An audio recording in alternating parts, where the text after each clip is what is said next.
Alors, je devrais pas réagir à la politique et tout ça, mais j'ai regardé cette vidéo parce que ça me semblait important, tout simplement. Et donc, je sais pas trop quoi en dire. Par contre, moi, je voulais juste rappeler bah, que ça vous plaise ou pas, Nicolas Sarkozy, il est chrétien.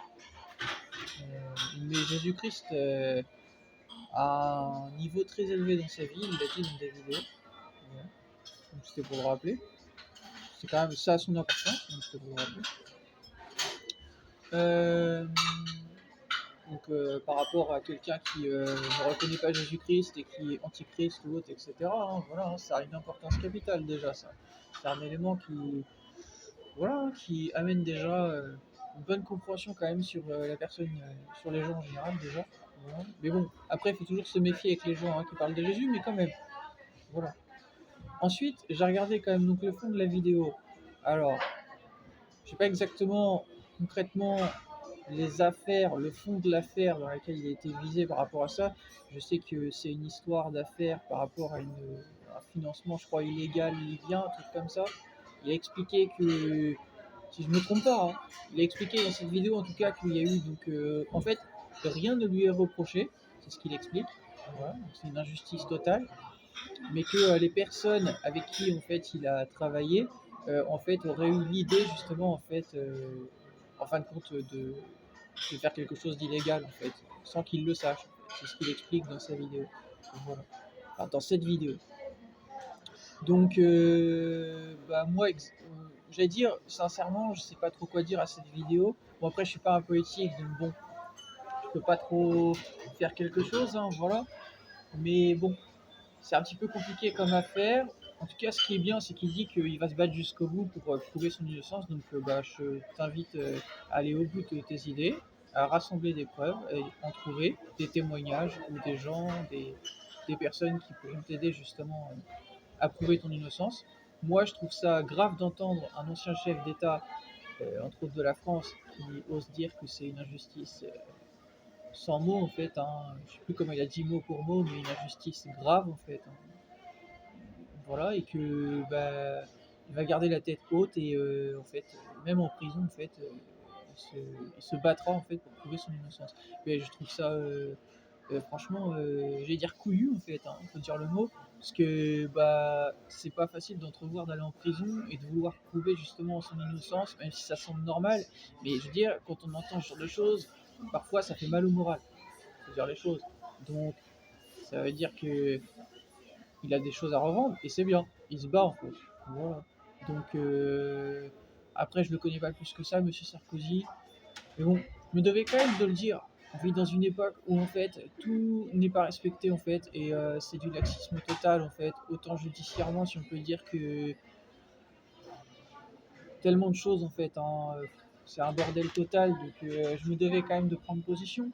Voilà, puis me connaissant, vu qui je suis François d'Arabe des prophéties de la fin des temps, je suis un prince libanique, donc j'ai mon mot à dire, puisque soi-disant j'ai un lien avec la Libye sans le savoir. Je ne sais pas lequel, on ne sait pas tout, mais en tout cas, soi-disant j'ai un lien avec la Libye. Bah, vous voyez que en fait ça a son importance. Moi je ne connais pas M. Sarkozy, je ne connais pas cette affaire, je n'ai jamais été en lien avec la politique. Mais dans les prophéties de la fin des temps, bah, c'est expliqué que soi-disant, je suis un prince libénique, soi-disant. Soi-disant, je corresponds à François d'Arabe, c'est Nostradamus qui l'a dit. Bon, ben, vous voyez que je mets les mots là où il faut, et j'ai pas peur de le dire. Pourquoi j'aurais peur en fait? On n'a pas à avoir peur, et je veux dire, voilà, je trouve ça grave d'entendre ça. Euh, Maintenant, j'espère qu'il va trouver des preuves pour attester son innocence, je le souhaite, voilà. Moi, je voulais dire par contre aux personnes avec qui il a collaboré, alors, ce qui s'est passé, ça ne me regarde pas. Par contre, je trouve ça honteux d'avoir l'idée de faire des choses illégales quand en fait bah en fait tout simplement on prend des décisions en fait et que en fait on n'en tient pas informé en fait les personnes avec qui on bosse ou ce genre de choses. C'était pour le rappeler, la transparence, la clarté, le fait d'être honnête avec les gens sans se servir des gens. Ben, en fait c'est la méthode de travail qui marche en fait. Donc au final, il se peut que cette affaire elle se retourne contre les personnes justement qui ont essayé justement en fin de compte, de tirer bénéfice de ça pour, en fin de compte, le faire mettre en prison. Voilà. Peut-être que c'est peut-être un coup tordu, peut-être que cette affaire s'est retournée contre lui parce que peut-être les personnes qui étaient autour de lui peut-être ont profité justement d'avantages peut-être qu'ils avaient pour en fait tirer bénéfice de la relation qu'ils avaient avec lui. En fait. Peut-être, c'est peut-être ça. Voilà. En tout cas, je peux pas me prononcer sur cette affaire. Je connais pas M. Sarkozy. Je connais pas voilà, le fond de l'affaire. Je sais pas exactement ce qui s'est passé. Ça me regarde pas. Je suis pas un politique. Moi, je suis un artiste rappeur. Mais en tout cas, c'est quand même grave d'entendre ça. On va quand même le souligner. C'est un ancien chef d'État, ok. On peut pas rester passif face à ça. Moi, je trouve ça très grave. Que vous aimiez ou pas la politique, que vous pensiez qu'il y ait de la corruption, il y en a toujours eu de la corruption en politique. Depuis toujours. Depuis la nuit des temps, il y a de la corruption partout dans ce monde. C'est pas que lié à la politique. La corruption, il y en a partout. Ok. Donc, vous devez quand même de prendre position. On vit une époque où les gens ont peur, ne prennent pas position, ont peur de dire ce qu'ils pensent. Moi, je trouve c'est important de dire ce qu'on pense et d'essayer d'apporter quand même ce qu'on peut apporter pour essayer justement de dire aux gens qu'ils ne sont pas seuls et qu'ils peuvent justement trouver de l'aide en fait pour arriver à gain de cause en fait. Voilà. Et le soutien c'est primordial. On a toutes et tous besoin de soutien dans la vie. Et il a de la chance d'avoir Carla Bruni auprès de lui parce que moi actuellement par exemple j'ai pas de femme pour soutenir. J'ai pas de femme, excusez-moi, pour me soutenir. J'ai, euh, j'ai une copine actuellement qui est soi-disant italienne, mais pour l'instant je ne l'ai pas encore rencontrée. Donc, voilà, j'ai fait connaissance avec elle, il n'y a rien de plus. Et actuellement depuis toujours, j'ai fait cavalier seul. Voilà. Parce que en fait, je vous ai expliqué pourquoi. C'est un peu comme ce qu'il a décrit dans ce qu'il a dit en fait. Hein. C'est l'entourage justement nocif, que ce soit fille comme gars. J'ai toujours été vigilant et moi je ne fais confiance à personne en fait. C'est pour ça que j'ai toujours fait en affaires, j'ai toujours fait solo. Tout ce que j'ai à faire, j'ai toujours fait solo. Comme ça au moins je suis sûr que déjà de un, ben, je ne perds rien, je dépends de rien de personne. Et si vraiment j'ai pas le choix, ben en fait c'est vraiment que j'ai pas le choix et que c'est en gros je fais une affaire mais pour que ça rapporte de l'argent, mais ce sera toujours des affaires à dire personnellement pour que ce soit dans le clean en fait. Voilà. Mais bon, après c'est sûr en poétique, ça y est, il y a beaucoup de magouilles. Donc c'est pour ça que je vous dis, je sais pas trop quoi dire sur cette affaire, honnêtement. Je sais pas trop quoi dire. Je reste à ma place. Je ne connais pas le fond de l'affaire, je suis pas juge, je suis pas, je ne sais rien de tout ça. Je suis moi-même, voilà. Mais je sais pas quoi dire, honnêtement. S'il a été jugé, c'est qu'ils ont sûrement certains éléments. Après, des éléments peuvent toujours être revus, excusez-moi. Peuvent toujours être réévalués pour ta peine, en fait. Hein. Si tu apportes des preuves pour attester de ton innocence, ça peut toujours être réévalué, même en cours de peine, en fait. Hein. Voilà. Hein. Donc bon, on verra bien. En tout cas, c'est vrai que ça faisait quand même 10 ans que l'affaire était en évaluation et il a été jugé là. C'est vrai que ça a duré. Hein. Ils ont mis beaucoup de temps pour prouver soi-disant ce qu'ils prouvent là. Hein. 10 ans quand même, c'est long, 10 ans. Hein. 10 ans d'évaluation quand même, je sais pas si vous vous rendez compte. 10 ans, vous allez me dire, la justice est lente. Ouais, mais non, 10 ans, excusez-moi, 10 ans, ok. Je m'excuse, mais on a le temps de mourir en fait en 10 ans. Hein. Oui, donc ça c'est aussi pour le rappeler en fait. Les criminels en fait qui sont vraiment coupables, vous allez mettre 10 ans pour les choper et les mettre en prison en fait. C'est pour rappeler en fait. Je trouve ça grave en fait aussi. C'est important aussi de le dire ça. Dans la justice, vous parlez de faire justice, mais il faudrait aussi que la justice elle soit moins lente. Et même un avocat que j'ai défendu dernièrement qui s'appelle Karim Achoui, que j'aime beaucoup, ben, il l'a dit lui-même en fait. Voilà. Et je peux même qu'il se penche sur l'affaire parce qu'il est avocat, donc peut-être. Hein.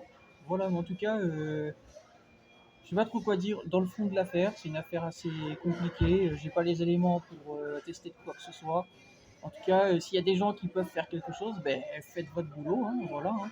Ça pourra n'aider que tout le monde en fait. Hein. Voilà. Moi, je suis du côté de la justice, je suis du côté de la loi.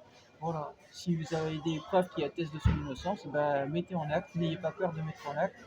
Et on a toutes et tous besoin en fait dans cette vie. On a toutes et tous besoin de soutien. Et il faut arrêter de mentir parce que le mensonge, n'importe quel mensonge. Vous croyez que ça va vous aider, mais ça ne vous aidera pas parce qu'il y a quelqu'un qui est plus au-dessus de vous. Et si vous ne croyez pas, ok, et même Nicolas Sarkozy, ancien président, il le sait. Il le sait. C'est pour ça qu'il sait par rapport à Jésus et tout ça, il sait que tout est au-dessus de vous. Parce que regardez l'état du monde à l'heure actuelle. Ok? C'est pas lié juste que à nous toutes et tous, comme Monsieur Macron dirait. C'est pas juste du travail ensemble. Il y a quelque chose, une force qui vous dépasse, qui fait que vous êtes là à l'heure d'aujourd'hui, mais que vous ne pouvez peut-être ne plus être là dès demain, ou peut-être même dans les minutes qui viennent, qui s'appelle avoir la santé. La santé, elle peut vous être enlevée du jour au lendemain, de la minute à la minute près. Voilà. Ça peut arriver à n'importe qui. C'est pour le rappeler. Et bah, c'est pour vous dire ça. Bah, qu'il y a trop d'éléments qui vous échappent dans la vie. Voilà. Et bah, ces éléments-là ont toute leur importance. Le mensonge amène des problèmes. Et vous vous en rendrez compte. Quand on ment, parfois, on commet des erreurs. Et c'était pour le rappeler. Voilà. Après, je peux rien dire de plus sur l'affaire. Je ne sais pas si M. Sarkozy il est coupable ou innocent. Je n'en sais rien. Mais en tout cas, c'est vrai que le fond de l'affaire, je vais le dire honnêtement, c'est un peu louche. On est d'accord, puisque lui-même il prend position et dit que voilà, il n'a rien à regretter, que voilà, il va se battre jusqu'au bout pour prouver son innocence. Ça cache quand même qu'il y a de la magouille. On est d'accord? Donc c'est pour ça que j'ai dit ce que j'avais à dire. Maintenant pour le reste, on verra à l'avenir comment les choses vont être. Mais je pense qu'il va y avoir des conséquences. Ah, certain. Il va y avoir des conséquences. Il va y avoir des choses qui vont sortir à l'avenir sur cette affaire. J'en suis absolument certain. Certain, sans le moindre doute. Je sais absolument que M. Sarkozy, il va, si il arrive en tout cas à prouver son innocence, ça j'en sais rien, mais en tout cas, il va réussir à trouver certaines choses pour expliquer bah, qu'il y a eu de la magouille, des choses. Ça, c'est certain déjà. Ça, j'en ai pas le moindre doute. Dans la vie, la magouille, ça se prouve. Ça se prouve par beaucoup de choses. Voilà. Même quand tu veux effacer des preuves, tu les retrouves toujours les preuves. Parce qu'il y a des témoignages, des gens qui connaissent et tout ça, tout un tas de choses. Tout un tas de choses auxquelles vous ne pensez pas. Voilà. Donc, voilà. Pour le reste, je ne peux rien dire de plus. Voilà. C'est une affaire compliquée. Moi, ça ne me regarde pas, mais je me devais quand même de dire ce que je pensais parce que c'est vrai que je trouve ça grave. Voilà, de voir que vous avez un type comme Macron au pouvoir qui n'est pas condamné pour tout ce qu'il a dit et fait, et puis voir que des personnes comme Monsieur Sarkozy en 10 ans, au bout de 10 ans, qui sont condamnés, alors que Monsieur Macron, à l'heure actuelle, il est toujours au poste et il fait ce qu'il veut comme un fou. En fait, je m'excuse du délire complet. Quand vous voyez même que Donald Trump, il dit que il y a des élections, il sait que c'est truqué en fait. Si vous avez vu mes vidéos, que même Erdogan, le président de la Turquie, c'est le président vraiment, bah, lui aussi a vécu par exemple des élections truquées en fait. Voilà, c'est pour dire. Alors que même le RN par exemple en France ont subi donc des élections truquées, souvenez-vous en 2024. Les chiffres sont sur internet. Mais non, vous avez un type au pouvoir qui fait ce qu'il veut et c'est la débandade normale en fait.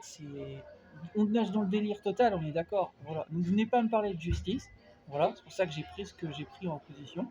Ne venez pas me parler de justice. Voilà, la justice, ça va être faite tôt ou tard, d'une façon ou d'une autre. Voilà. Et j'espère pour vous que vous n'avez pas truqué la justice, parce que ça pourrait avoir des conséquences dramatiques. Dramatiques. Et je pèse mes mots. Des conséquences dramatiques. Ah oui, c'est le terme. Là, j'espère pour vous que vous n'avez pas trafiqué certaines choses, que vous n'avez pas menti, etc. Qu'il n'y a pas de la corruption dans la justice. Parce que ce serait dramatique. Déjà que la France est dans un état grave, là, ce serait au bord du chaos. Hein. Je vous le dis. Hein. Faire ça à un ancien chef d'État, c'est tout ce qu'il y a de plus grave, tout ce qu'il y a de plus bas. Donc j'espère pour vous qu'il n'y a pas d'intention mal placée, qu'il n'y a pas de corruption, ce genre de choses. Je mets quand même les mots, on sait jamais. Hein. On sait jamais. Hein. Voilà. J'espère pour vous. Parce que déjà qu'actuellement, il y a beaucoup de corruption, même au sein des élections et tout ça. Ok. Donc j'espère pour vous. Hein. J'espère pour vous. Je vous le dis, en fait. Hein. Voilà. Moi, j'ai rien d'autre à dire sur cette affaire. Je connais pas le fond de l'affaire. Mais je vous le dis, hein. Si vous avez joué à la magouille, M. Sarkozy le saura. Je vous le dis. Et à votre place, je ferai pas le malin. Parce que M. Sarkozy, il en a des relations. L'ancien chef d'État de la France. Donc des relations, des gens, il en connaît plein. Donc il saura s'il y a de la magouille. Je vous ai prévenu, hein. Je jouais pas au malin.